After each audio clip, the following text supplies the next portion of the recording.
Hello everyone, thank you for joining me today. My name is Manu and today we're going to be looking at upthrust. So we only have a couple of learning objectives and they are to be able to define upthrust and to understand the process of upthrust. So let's get right into it. Now, we want to understand what upthrust actually is. So let's first have a look at this boat over here. So we can see that the boat is just there in the ocean and it's floating.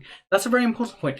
And we know that everything has a weight and that weight is always acting downwards towards the center of the earth. And so that's our weight there. But for the boat to actually float and stay still, to be in equilibrium, we would need an equal and opposite force acting upwards against the boat. That is called upthrust. So that's what we're going to be looking at today. And upthrust is really nothing but the weight of the fluid, which in this case is seawater, displaced.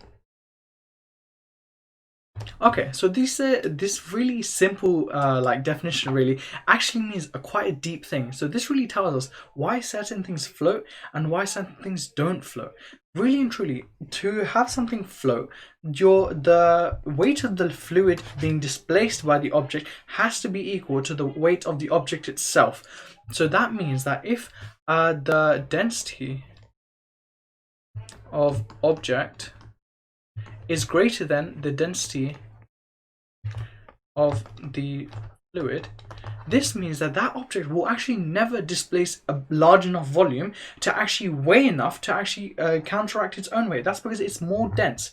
Because it's more dense than actual water itself. Let's say 1 meter cubed of the substance, right? So say iron or whatever, and 1 meter cubed of water. We know that because the iron is more dense, 1 meter cubed of iron weighs more than 1 kilogram of water. So no matter how much volume of iron you actually have, the weight of the water being displaced by that volume of iron will never be enough to actually counter the weight of the iron. I realize it's a little bit over the place, but again, if you work through logic, you will understand this.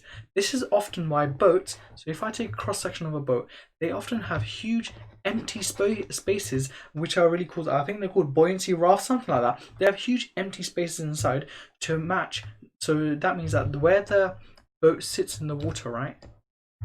All of this area of the boat, even though the frame of the boat is made out of aluminium or whatever, the overall density of that area of the boat ends up being the density of the fluid, which is a really seawater, right? Which is around a gram per centimeter cubed.